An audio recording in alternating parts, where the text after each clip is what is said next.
L'origine de tous nos comportements réside dans l'estime de soi, laquelle est fondée sur 3 piliers: notre personnalité, notre confiance et notre caractère. Ces 3 piliers se construisent entre 0 et 6-7 ans.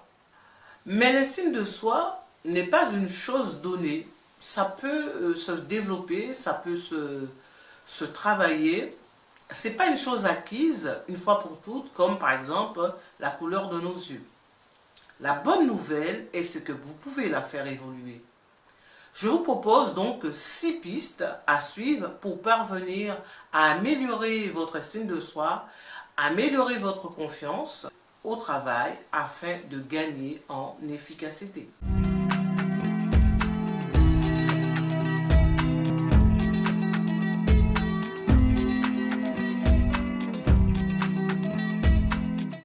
La première piste que je vais vous proposer justement à suivre pour développer votre confiance en soi, vous devez relativiser les événements du passé. Il faut vivre le moment présent. Le passé est passé, il faut dépasser ce passé. L'erreur, c'est de se focaliser sur un passé négatif. Donnez-vous le droit à l'erreur, le droit d'échouer. Et arrêtez de craindre le pire, arrêtez de craindre la chute.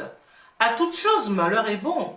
Vous êtes aujourd'hui ce que vous êtes, justement par rapport à tout ce que vous avez vécu, négatif et aussi positif.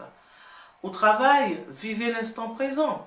Focalisez-vous sur tout ce qui vous arrive aujourd'hui. Il n'y a pas de véritable lien par rapport au passé que vous avez connu. Si par exemple un virus, par exemple au travail, un virus a endommagé vos fichiers informatiques, une livraison égarée pose problème, là vous perdez justement votre calme, vous tombez dans les émotions, vous avez l'impression de ne rien contrôler, vous êtes démoralisé, vous êtes paniqué et vous commencez souvent à essayer de voir ça parce que vous allez commencer à ressasser le passé en pensant que c'est comme d'habitude, hein, ben, je suis nul, il n'y a rien qui me réussit. Il ne faut justement pas tomber dans cela. Et donc justement, ce qu'il faut faire, bloquer. Chasser cette pensée, chasser toutes ces pensées négatives. Il vaut mieux accepter la réalité, accepter la situation, accepter l'adversité pour mieux la traiter. C'est comme ça qu'on y arrive. Cela vous permettra d'avoir un meilleur état d'esprit et surtout, pensez que tout a une fin, même les ennuis. Affranchissez-vous du regard des autres. Acceptez le fait de ne pas plaire à tout le monde. Parce que lorsqu'on veut plaire à tout le monde, on ne plaît à personne. Rien n'est pire justement de se comparer aux autres que de se comparer aux autres pour détruire l'estime de soi. Hein, se comparer aux autres, ça tue l'estime de soi. Il ne faut jamais se fier au regard de l'autre, hein, parce que souvent on est encore dans l'interprétation, on ne sait pas. Et sans le vouloir, vous allez induire le comportement de l'autre, car il vous observe. Ne donnez jamais le pouvoir aux autres de vous juger. Permettez-leur seulement d'exprimer leurs opinions. Acceptez d'avoir une opinion différente, hein, vous avez le droit. Sachez aussi prendre vos décisions, vos propres décisions. Vous pouvez demander conseil, mais n'oubliez jamais qu'un conseil reste un conseil et vous êtes libre de l'appliquer ou de ne pas l'appliquer. En cas de doute, prenez le temps de la réflexion. Sachez puiser dans vos ressources. Par exemple, je me souviens justement d'une employée de banque qui était venue me voir.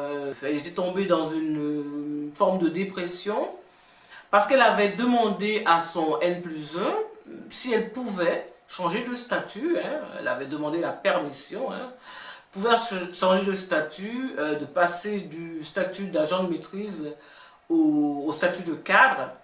Et justement, son manager lui avait répondu: je ne suis pas sûr de vous faire confiance.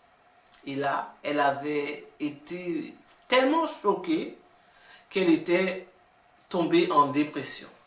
Ça lui a permis de prendre du recul vis-à-vis de son travail. Et là, je l'ai aidé à se remettre en question. Et cette remise en question a été très bénéfique. Ça lui a permis de travailler sur ses faiblesses et renforcer sa confiance en soi.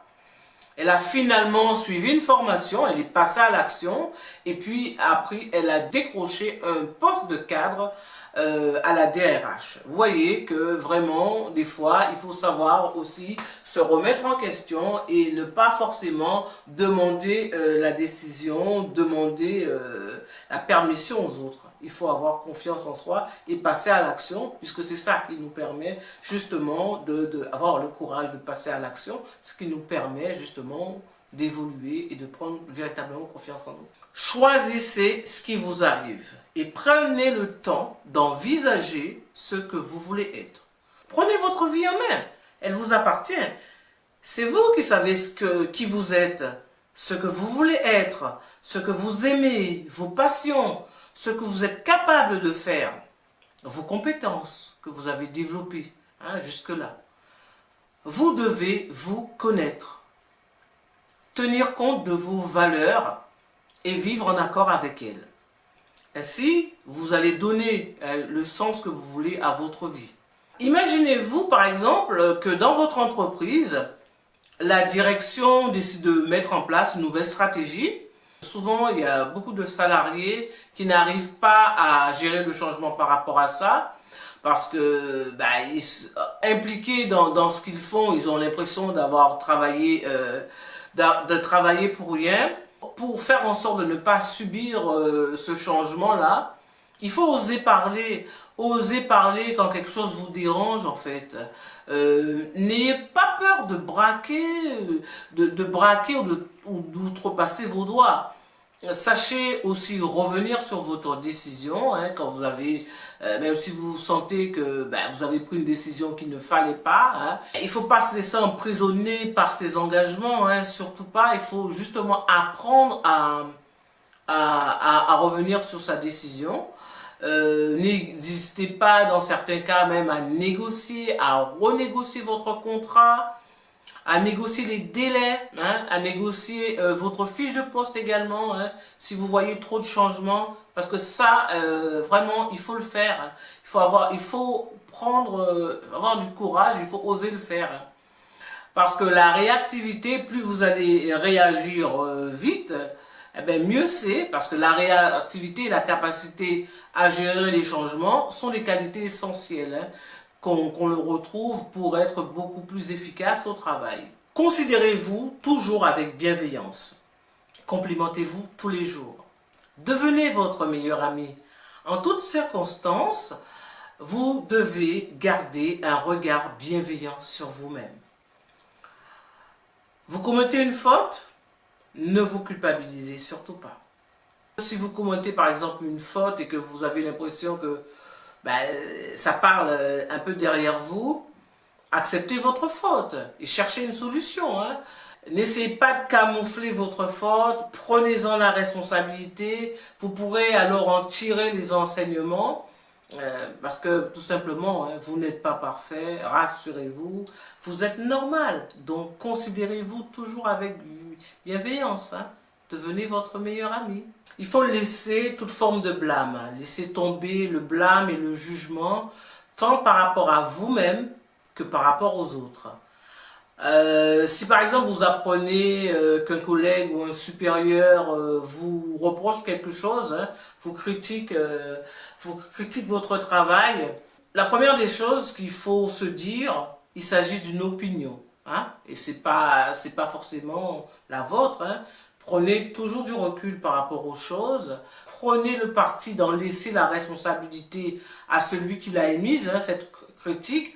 En revanche, Si vous estimez que cette critique est injustifiée, c'est là qu'il va falloir peut-être, je pense, il faudrait mieux agir là. Quand il va falloir rétablir la vérité, exposer uniquement les faits, en apportant justement la preuve, l'épreuve de ce que vous avancez.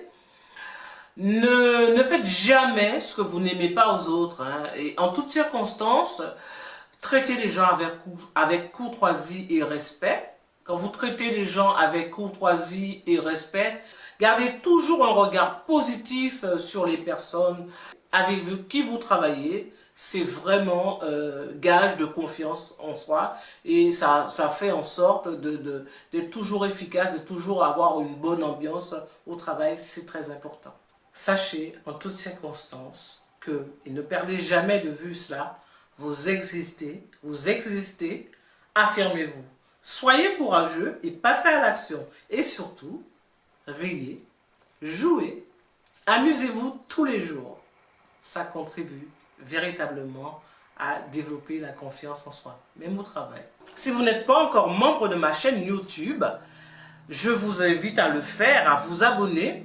Donc vous pouvez cliquer simplement pour vous abonner et activer aussi la cloche de notification si vous voulez bénéficier de mes vidéos.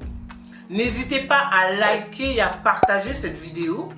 Et comme j'aime bien faire des cadeaux, je vous offre mon guide. Un guide comment apprendre à mieux gérer votre stress.